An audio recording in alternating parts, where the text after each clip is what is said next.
لو الاب والام محتاجين مساعده، ليتس سي مساعده ماديه، كويس؟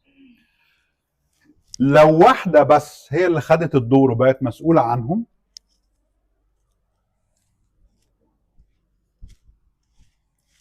فده معناه ان هي بقت امهم. انما لو الثلاثه بقوا بيعملوا سبورت، هي مش هتبقى امهم، هترجع تاني في المكان بتاعها. عشان كده مهم في الداينامكس لو احنا عايزين نساعد اهالينا، مهم ان المساعده دي تبقى مشتركه، مش حد واحد هو اللي بيلعب الدور ده لو الاهل محتاجين مساعده.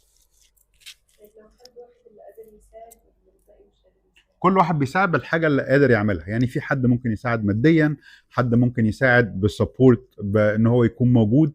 انما طول ما الولاد بيساعدوا، لو حد بس هو اللي قائم بالاعمال بتاعه ان هو المسؤول، اوتوماتيكلي الحد ده بيتشد بيلعب دور البيرنت، فبيعمل مشاكل مع البيرنت، وهيعمل مشاكل بينه وبين اخواته.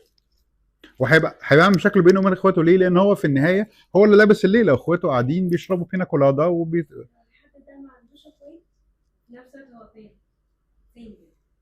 مش فاهم السؤال. يعني انت فرضا ان انت دلوقتي تمام تمام وانا اوريدي سنجل مام تمام كويس.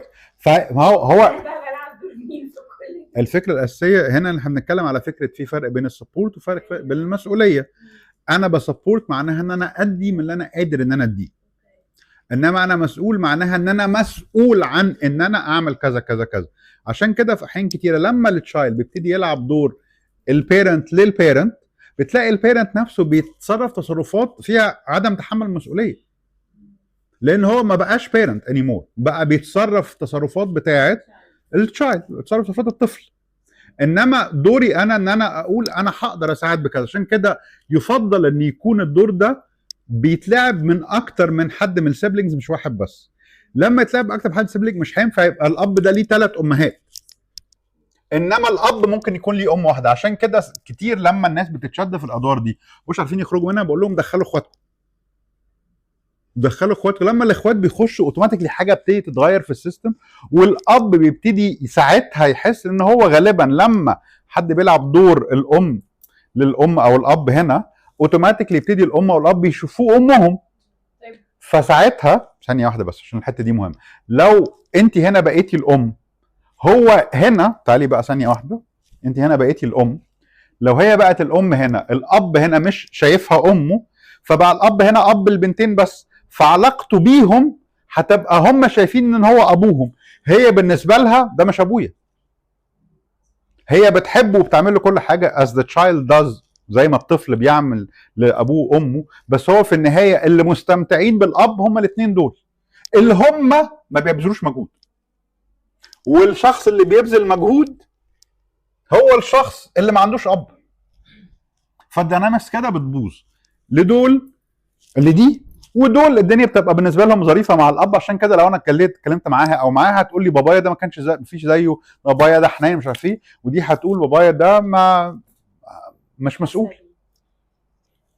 من ناحيه تانية هي في علاقتها باخواتها هتبقى مش طايقاهم، لان هي شايفه انهم ما بيعملوش حاجه وهي اللي قايمه بالدور، وهم بالنسبه لهم هيبقى شايفينها بتنطط علينا ليه؟ هي فاكره نفسها مين؟ بس فالحل هنا ان هي ترجع.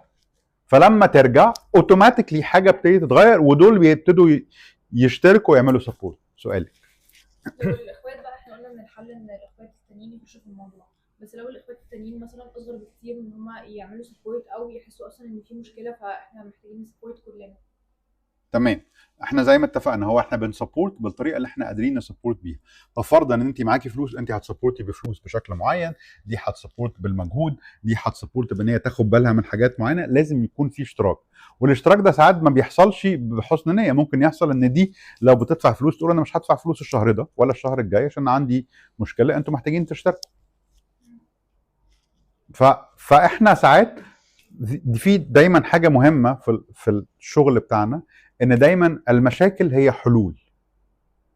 يعني ايه المشاكل هي حلول؟ يعني ساعات عشان احل القصه محتاج اخلق مشكله عشان الدينامكس تتغير، والحل بتاع كل حاجه بيخلق مشكله تانية. يعني لو هي رجعت هنا ابتدت تبطل تلعب الدور بتاع ان هي المسؤوله، هم هيبتدوا يخشوا في القصه. في الاول باباها هيبقى زعلان منها ويقول البنت دي بطلت تحبني والبنت دي ما بقتش مش عارف ايه والكلام ده كله، بس بعد شويه العلاقه اللي بينهم هتبتدي تتغير، لان ده اساس العلاقه هو الحته دي. يس. البيرنت نفسه مختار ابن من ولاده شايفه ان هو اللي لازم يتحمل المسؤوليه. تمام. البيرنت حتى لو مختار ابنه شايف ان هو المفروض يتحمل المسؤوليه، في هذه الحاله الابن ده محتاج يتكلم مع الاخوات التانيين ويشاركهم في الموضوع. sometimes بنعملها بالكونستليشن بيساعد في الموفمنت شويه، بس لازم الابن ده اللي هو متحمل المسؤوليه يبطل ان هو يعني ياخد خطوه لورا. انما طول ما انا دايما اللي انا بقوله المسؤوليه دي عامله زي الترابيزه، طول ما حد شايل الترابيزه محدش تاني هيشيلها. ايوه بس انك تسيب الترابيزه بقى ترجع خطوه لورا دي بعد ما حد مثلا كان حاسس ان هو لازم يعمل كذا وكذا وكذا وياخد خطوه لورا، دي بتبقى صعبه قوي اصلا. طبعا طبعا. ما احنا متفقين ان الشغل بتاع الثيرابي شغل صعب، بس هو صعب ليه؟ عشان خاطر ما اجين هو اللي خلاني اشيل الترابيزه هو ان حد كان محتاج ترابيزه، حد انا بحبه، بس لما انا شلت الترابيزه خلقت مشكله، فمحتاج اسيب الترابيزه عشان خاطر الدينامكس تبتدي تتغير بشكل يساعد السيستم ان هو يتظبط سنه. بس انا ما اقدرش اظبط كل حاجه، يعني ممكن لو هي قررت ما تلعبش الدور ده ممكن هي تلعب الدور ده، ساعتها دي هتبطل تجيلي ودي اللي هتجيلي.